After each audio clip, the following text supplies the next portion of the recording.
અને મહાપ્રભુજી પ્રથમ શ્લોકમાં આજ્ઞા કરતા એક સાથે નવરત્ન ગ્રંથમાં 6 ચિંતાઓના ઉપાયો પર ચર્ચા કરી છે વિશેષ રૂપે. પહેલા આત્મને નિવેદનના સ્વરૂપનું ચિંતન કર્યું, આ 6 ચિંતન છે. પછી પુરુષોત્તમ સ્વરૂપનું ચિંતન આવ્યું, કેવા છે પ્રભુ, સર્વાત્મા છે અને નિજેચ્છાતઃ કરિષ્યતિ. ત્રીજું સ્વ સાક્ષી ભાવનું ચિંતન બતાવ્યું, સાક્ષીણો ભવતા અખિલા. ચોથું ચિંતન બતાવ્યું સેવા માટેના વિવેકનું. પાંચમું ચિંતન પ્રભુની લીલાના ભાવનાનું ચિંતન, તથૈવ તસ્ય લીલેતિ બતવા ચિંતામ ધૃતમ તજેત. અને છઠ્ઠું ચિંતન એ શરણાગતિની ભાવનાનું ચિંતન. પ્રભુ સર્વ સમર્થો હિ તતો નિશ્ચિત તતામ રજેત. આમ 6 પ્રકારના ચિંતનની ચર્ચા આ નવરત્ન ગ્રંથમાં છે. મહાપ્રભુજી આજ્ઞા કરી, ચિંતા કાપી નકાર્યા. હે વૈષ્ણવો, જો મહાપ્રભુજીની વાણી નિમિત્ત એકને બનાવ્યા છે, પણ કેવલ એક માટે નથી. જેમ ગીતાજી છે, અર્જુનને નિમિત્ત બનાવ્યા, પણ ગીતાજી કેવલ અર્જુન માટે નથી. સુખદેવજી પરીક્ષિત માટે કહે છે, પણ કેવલ પરીક્ષિત નિમિત્ત છે, એના માટે નથી. આચાર્યો ને મહાપુરુષોની વાણી સમષ્ટિગત હોય છે, એ બધા માટે હોય છે, કેવલ નિમિત્ત એકને કરે છે. એ દરેક કાલમાં ઉપયોગી હોય છે. કેવલ 5000 વર્ષ પહેલા કહ્યું જેમ ગીતાજી કે ભાગવતજી, તો એમ નહીં માનું કે આ તો 5000 વર્ષ પહેલાનું છે. ભગવદ વાણીને કાલ બાધા કરતો નથી, એ દરેક કાલમાં સટીક હોય છે. અને એટલા માટે આજના જીવો માટે પણ આ નવરત્ન એટલું જ સટીક અને સદુપયોગી છે. મહાપ્રભુજી આજ્ઞા કરે, કારણ કે કલિયુગનો જીવ એટલે ચિંતા વાળો જીવ. કોણ એવો જીવ હશે જેને ચિંતા નહીં હોય? એમ શાસ્ત્ર તો કહે છે કે જે મૂર્ખ છે ને સૌથી વધારે સુખી છે દુનિયામાં. એને કોઈ ચિંતા જ નથી, જેને કોઈની પડી જ ના હોય, જેને સમજ જ ના હોય, એ શાસ્ત્ર એવા વચનો છે કે એ સૌથી વધારે સુખી. જેને બધી સમજ છે, અને એમે જેટલો સમજદાર વ્યક્તિ એટલો વધારે ટેન્શનમાં. જેને બહુ સૂઝ પડતી હોય ને એ ચિંતાથી મુક્ત ના થાય. એટલે હોશિયાર વ્યક્તિને વધારે ચિંતા હોય, કારણ કે એને એ દેખાતું હોય પેલો હવે શું કર, એને ભવિષ્ય દેખાતું હોય. અને આપણે તો પાછા બધા એટલા હોશિયાર, મારા માટે એ શું વિચારતો હશે, હવે તું તારું વિચાર, એનું તું વિચારી લઈશ તો એ શું વિચારશે. આપણે તો એટલા બધા હોશિયાર, સામેવાળાના મનનું વિચારી લઈએ, આપણું તો વિચારીએ, પણ પેલો શું વિચારતો હશે એનો વિચાર આપણે કરી લીધો, એ તો એના માટે છોડ. ચલો, ચિંતા કરવાની તમને બધાને છૂટ, પણ એ ચિંતા કરો જેનાથી કઈ ફેર પડવાનો હોય. કઈ ફેર જ ન પડવાનો હોય, જેનો ખાલી ફેરમાં તો એટલો ફેર પડશે કે બીપી ડાયાબિટીસ વધી જશે.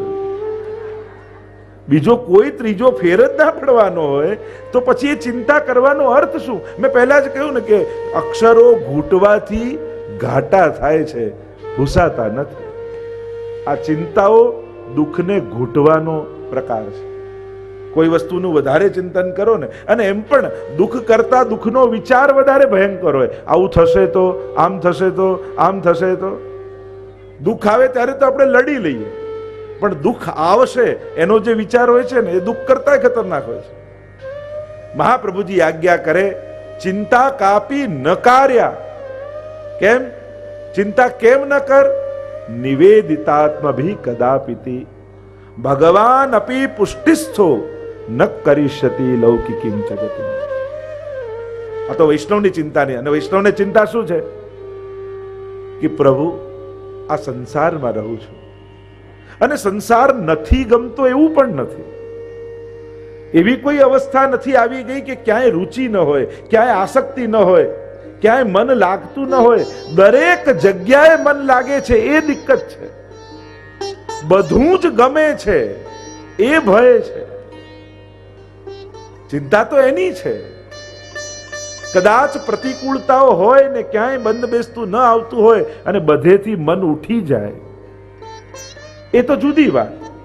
ઘણીવાર ખરાબ અનુભવો આપણને એમાંથી નીરસતા પ્રગટાવી દે, પણ જો એ જ અનુકૂળ થાય તો પાછું મન લાગી જાય. કુમનદાસજી એટલે તો જ્યારે માનસિંહ રાજા આરસી આપવા માટે આવ્યા કે લો આરસી રાખો સોનાની, અને કહેવા લાગ્યા અરે ઠાકોરજીથી મન ઉઠી બીજે કોઈ પણ વસ્તુમાં જાય એવી વસ્તુ કે વ્યક્તિ મારે મારા જીવનમાં જોઈતા નથી, કે જેને કારણે ક્ષણવાર પણ મારું મન પ્રભુને છોડીને એમાં જાય.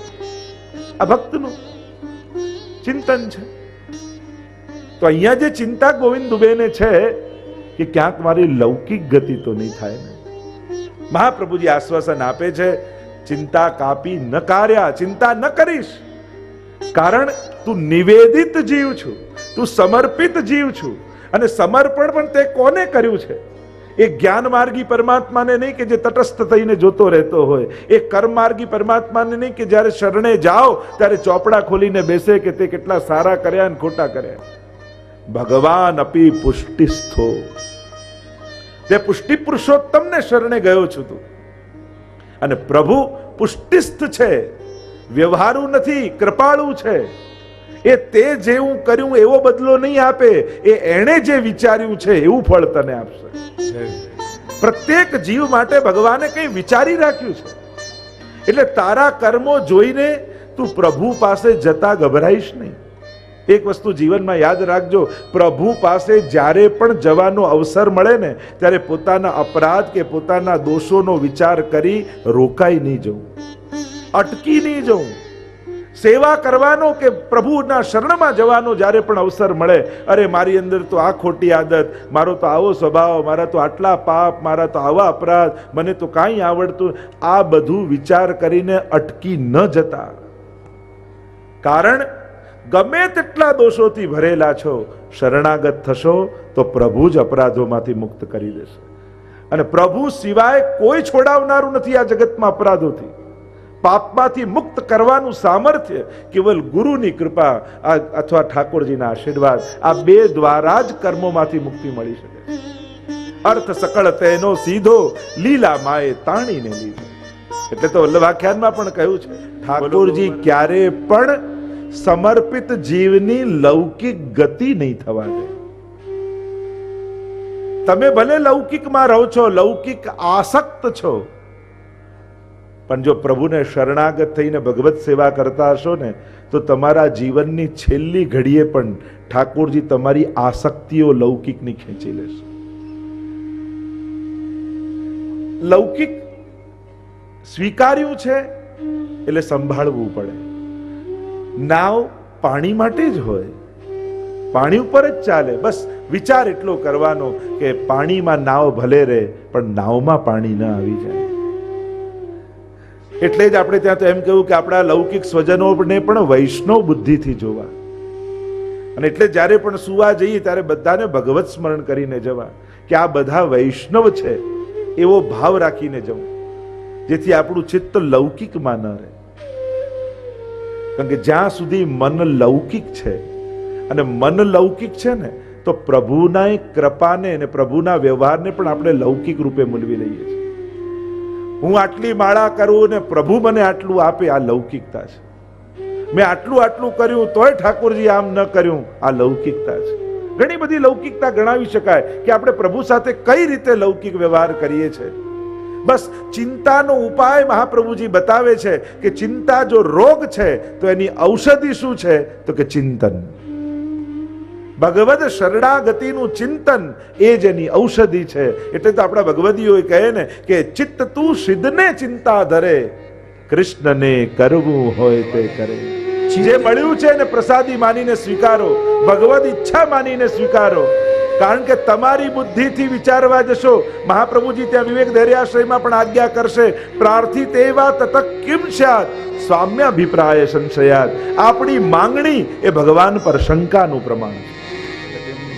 લૌકિક ગતિ જીવની નહીં થવા દે મહાપ્રભુજી આજ્ઞા કરે છે. વાર્તા સાહિત્યમાં એવા અનેકવિધ પ્રમાણો જ્યારે જ્યારે જીવની લૌકિક ગતિ થવા થઈ ત્યારે ઠાકોરજી એનું લૌકિક લઈ લીધું. અને સુખ આપી કે કોઈ સંકટ આપી ભગવાન એનું ચિત્ત પોતાનામાં ખેંચી લે છે. પ્રભુ સદા એમ ઈચ્છે છે કે મારા પ્રત્યે ભક્ત નિશ્ચિંત ન થાય.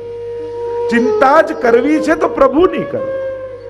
જો અમુક ચિંતાઓ પણ ભાગ્યશાળીને થાય, કોઈ એમ કે જોજો ને 5-5 ગાડી પડી છે કે ડ્રાઈવર નથી આવ્યા, આ બધા રૂમના એસી લાઇટ જતી રહી કે એસી નથી ચાલતો, બધા જ ઘરેણા લગ્ન માટે લાઈને રાખ્યા હતા, બધા ઘરે પડ્યા છે, હજી બેંકમાં મૂકવા જવાનો ટાઈમ. હવે આવી ચિંતા કોને થાય? જેને ત્યાં આ બધું હોય. જેને કંઈ ના હોય એના ચિંતા થાય. અમુક ચિંતા હોય નસીબ વાળાના ભાગ્ય એનામાં હોય છે. એમ તમને થાય ને ઓ સવારે ઉઠવું પડશે, મનોરથ છે, સામગ્રી કરવી પડશે, શિંગાર ધરવા પડશે, આ બધી તૈયારીઓ કરવાની છે. ભાગ્યશાળી છો કે ભગવાન એની ચિંતા તમારા માથે નાખે છે. જે આખી દુનિયાની ચિંતા કરનારો છે એ પરમાત્માની ચિંતા અમારા વૈષ્ણવો કરે છે. આ તો નસીબ વાળાના ભાગ્યમાં લખાયેલું હોય કે જેને ભગવાનની ચિંતા કરવાનો લાભ મળે. બાકી મોટા ભાગની દુનિયા તો આ સંસારની ચિંતા કરી કરીને ખપી જાય. ઘણાને મેં જોયા મોટી ઉંમરે પણ, છેલ્લી ઉંમરે પણ હવે પૌત્રાનું શું થશે ને એના લગ્ન થશે કે નહીં, કે એને બાળક થયું કે નહીં, એ સેટ થયો કે નહીં. તમારું કર્તવ્ય તમે નિભાવ્યું, હવે આગળ વાળાની ફરજો છે કરે. લોકો એમ માનતા હોય કે બસ મોટા થઈ એટલે નિશ્ચિંત થવાય. નાના ચિંતાઓ વધે જ છે, કઈ ઘટતી નથી. પણ ક્યાં સુધી ચિંતા કરવી એનો વિચાર કરવો. બને તો એટલી તો કોશિશ કરો કે દુકાનની ચિંતા ઘરે નહીં લાવું ને ઘરની ચિંતા દુકાને નહીં લઈ જાઉં. બસ આટલું તો નક્કી કરો. ક્રોધ માટે પણ એ જ નક્કી રાખવું. ક્રોધ જેના પર આવ્યો હોય નક્કી કરો કે એનો ક્રોધ બીજા ઉપર નહીં કાઢો. જે રૂમમાં ગુસ્સો આવ્યો હોય એ ગુસ્સાને બીજા રૂમમાં નહીં લઈ જાઓ. અને ગુસ્સો જે દિવસે આવ્યો હોય એની તારીખનું, કેલેન્ડરની તારીખ બદલાય પછી બીજી તારીખમાં ટ્રાન્સફર નહીં કરો. અને એની લિમિટેશન લાવી દો અંદર.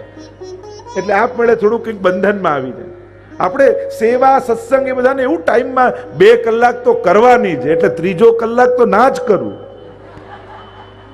2 કલાક એટલે 2 જ કલાક. એ બધું ટાઈમ પીરિયડમાં. ને ક્રોધ, લોભ, ઈર્ષા એમને તો એવો છૂટો દોર આપીએ છે કે જ્યારે એને કરવું હોય ત્યારે થાય.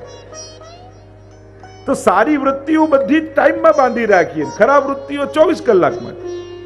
આ તો અન્યાય કહેવાય. તો કહ્યું આપણા તો વાર્તા સાહિત્યમાં અનેકવિધ એવા પ્રસંગો છે કે જ્યારે જ્યારે ભગવાનને એમ થયું કે હવે આની જો સંસારી ગતિ થવાની છે તો ભગવાને જે નિમિત્તો હતા એ નિમિત્તોને લઈ લીધા. એમ જ જ્યારે પણ જીવનમાં કાંઈ પણ આપણા જીવનમાંથી જાય ત્યારે એમ માનજો કદાચ આને જ કારણે મારું પતન થવાનું હતું, આને કારણે જ મને બંધન થવાનું હતું. અને જેના કારણે તમારું અહિત થવાનું હશે ભગવાન એ વસ્તુ કે વ્યક્તિ તમારી જોડે નહીં રહેવા દે. ક્યાંક એને આપણે નથી જાણતા ભવિષ્યમાં શું થાય, આપણને કેવા વિચાર આવે, કઈ બુદ્ધિ થાય, ક્યાં આપણું મન ફસાય. એક મૃગ કે કારણે ભરત ધરી મૃગ દેહ, તુલસી વાકી કહા ગતિ જો સબસો કરત સને. એક હરણમાં મન ગયું તો બીજા જન્મમાં હરણ થવું પડ્યું. તો આપણું મન તો ક્યાં ક્યાં આટાઓ મારે છે, ક્યાં ક્યાં ફરે છે, કેટલી જગ્યાએ બંધાયેલું છે, કેટલી જગ્યાએ જોડાયેલું છે. વિચાર તો કરો.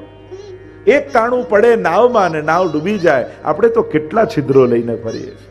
ચિંતન તો કરો ક્યાં ક્યાં મન ફસાયેલું છે. અને એટલા માટે મહાપ્રભુજી કહે, અરે ભક્ત તારી લૌકિક ગતિ પ્રભુ નહીં થવા દે, નિશ્ચિત વાત છે. અને એટલા માટે ઠાકોરજી ઘણી વાર એમ કરે. એક શેઠજી હતા અને એને ચિત્ર બનાવવાનો બહુ શોખ. અને એને થયું કે આ પર્વત ઉપરથી આખું દ્રશ્ય ખીણનું બનાવું. ચાકરને લીધો સાથે, રંગના બધા ડબ્બા ને કાગળ ને બધું લઈને ચાલ્યા પર્વતના શિખર ઉપર.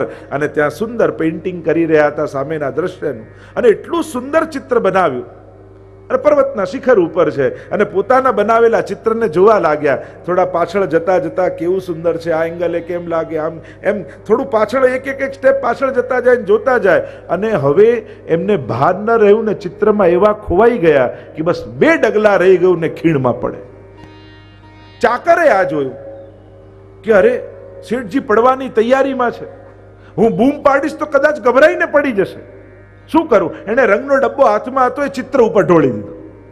અને દોડતા શેઠજી આવ્યા ને એક થપાટ ચાકરને મારી, મેં આટલું સુંદર ચિત્ર બનાવ્યું ને તે આમ બગાડી નાખ્યું. આવું કેમ કર્યું? શેઠજી આ પડી ના જાઓ ને એટલે ચિત્ર બગાડ્યું છે. એમ ઘણીવાર સંસારનું ચિત્ર ભગવાન બગાડે તો બગાડવા માટે આપણને દુખી કરવાનું કારણ નથી હોતું, આપણે પડી ન જઈએ એ બચાવવા માટે ભગવાન બગાડતા છે. ક્યાંક આપણું પતન ન થઈ જાય એટલે પ્રભુ ખેંચી લેતા.